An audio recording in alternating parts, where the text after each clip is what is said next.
নমস্কার বন্ধুরা, আশা করছি সবাই খুব ভালো আছো। শীতের সকালে ব্রেকফাস্টে বা রাতের ডিনারে রুটি পরোটা না বানিয়ে মাঝে মধ্যে এই রেসিপিটি একবার বানিয়ে দেখতে পারো। আজ আমি তোমাদের সঙ্গে শেয়ার করছি বধুয়া পরোটা রেসিপিটি বানানোর জন্য সবার প্রথমে 250 গ্রাম ওজনের এক আটি বধুয়া শাকের থেকে গোড়া আর ডাঁটাগুলোকে বাদ দিয়ে ডগাগুলো নিয়ে খুব ভালোভাবে ধুয়ে নিয়েছি। এবার এগুলো খুব মিহি করে কুচিয়ে নিতে হবে। মাঠে ঘাটে বেড়ে ওঠা এই শাকের গুণাগুণ কিন্তু প্রচুর। এই শাকে রয়েছে প্রচুর পরিমাণে vitamin A, C, K, B. তাছাড়াও বিভিন্ন রকম রোগ প্রতিরোধে সাহায্য করে এই শাক স্কিন বা হাড়ের জন্য খুব ভালো। তাছাড়াও ডায়াবেটিস রোগীরা চোখ বন্ধ করে খেতে পারে এই শাক। রক্ত পরিষ্কার করতে বা ওজন কমাতে অপরিসীম এই শাকগুলো ভালোভাবে কুচিয়ে নেবার পর একটা মালসাতে তুলে নিচ্ছি 1 বাটি পরিমাণ আটা। এর সঙ্গেই মিশিয়ে দিলাম কুচিয়ে নেওয়া শাকগুলো। এবার দিয়ে দিলাম পরিমাণ মতো নুন, 1 চামচ আদা কুচি, সঙ্গে 1/2 চামচ জিরে গুঁড়ো, 1/2 চামচ হলুদ গুঁড়ো, 1/2 চামচ গরম মশলা গুঁড়ো, দিয়ে দিলাম কিছুটা পরিমাণে চাট মশলা গুঁড়ো, সঙ্গে দিচ্ছি একটুখানি জোয়ান। এবার সব কিছু একসঙ্গে করে আটাটাকে মেখে নিতে হবে। এখানে আমি অ্যাগ্রোফ্রেশ কোম্পানির যে নর্মাল লোকাল আটা পাওয়া যায় সেটাই নিয়েছি। কোনো রকম চালানি আটা কিন্তু এখানে ব্যবহার করিনি। এই আটাতে পরোটাগুলো বেশ নরম হবে। প্রথমে শাকের সঙ্গে মেখে নেওয়ার সময় জল ব্যবহার না করাই ভালো। তারপর অল্প অল্প পরিমাণে জল দিয়ে সব কিছু একসঙ্গে করে মেখে নিতে হবে। এবার ঢেকে 10 মিনিট এভাবে রেখে দিচ্ছি, যাতে খুব ভালোভাবে সব কিছু একসঙ্গে করে সেট হয়ে যায়। 10-15 মিনিট পর একবার চেক করে নিচ্ছি। এটা কিন্তু অনেকটাই নরম হয়ে গেছে। আরও কিছুটা পরিমাণে আটা মিশিয়ে খুব ভালোভাবে এটাকে মেখে নিতে হবে। এবার এর থেকে রুটির আকারে কয়েকটা লেচি কেটে নিলাম।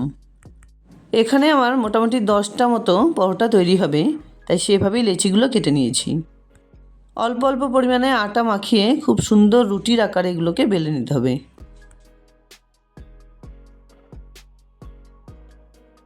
বথুয়া শাকের গুণাগুণ সম্পর্কে এর আগে আমি তোমাদের সঙ্গে বললাম, তাই অ্যাভয়েড না করে মাঝে মধ্যে এই শাকটি আমাদের খাওয়া উচিত। একটু সময় নিয়ে সবকটা পরোটা কিন্তু আমার এখানে বেলে নেওয়া হয়ে গেছে। এবার একটা তাওয়া গরম করে একটা রুটি এতে দিয়ে দিলাম। ফ্লেমটাকে লো টু মিডিয়ামে রেখে একটা সাইড ভেজে নেবার পর উল্টে দিচ্ছি। এবার 2-3 চামচ তেল উপরে নিচে ছড়িয়ে দিয়ে চেপে চেপে পরোটাটাকে ভেজে নিতে হবে। রুটিটা কাঁচা অবস্থায় তেলে না ভাজাই ভালো, তাহলে কিন্তু খুব সুন্দরভাবে এটা ফুলবে না। দেখো, প্রথমবারের দেওয়া পরোটাটা আমার সুন্দর করে ভেজে নেওয়া হয়ে গেছে। এবার এটাকে নামিয়ে নিয়ে শুকনো অবস্থায় আরেকটা রুটি দিয়ে উল্টে পাল্টে ভেজে নিতে হবে। এখানে আমি 2টো পরোটা একসঙ্গে ভেজে দেখিয়ে দিচ্ছি। কাঁচা অবস্থায় রুটিগুলোকে 2-3 বার উল্টে পাল্টে ভেজে নেবার পর পরিমাণ মতো তেল দিয়ে এভাবে ভেজে নিলে খুব সুন্দরভাবে কিন্তু চারদিকে ভাজা হবে। প্রত্যেকবারেই 1টা বা 2টো করে পরোটা ভেজে নেবার পর নামিয়ে ক্যাসারোলে গরম গরম রেখে দিতে হবে। আর এই ধরনের পরোটা খেতে কোনো রকম তরকারি না হলেও কিন্তু চলে। আমের টক ঝাল মিষ্টি আচার বা বাচ্চাদের জন্য হলে টমেটো সস দিয়ে পরিবেশন করলে খুব ভালো লাগবে খেতে।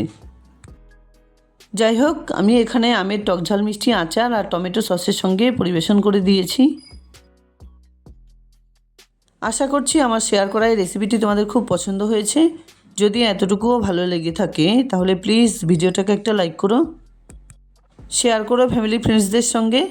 আর আমার চ্যানেলে নতুন বন্ধু হয়ে থাকলে প্লিজ চ্যানেলটাকে সাবস্ক্রাইব করে পাশে থাকা বেল আইকনটা অলে করে দিও, যাতে আমার আপলোড করা সমস্ত ভিডিও নোটিফিকেশান সবার আগে তোমাদের কাছে পৌঁছে যায়। দেখা হচ্ছে নতুন কোনো রেসিপি নিয়ে। ভালো থেকো, ধন্যবাদ।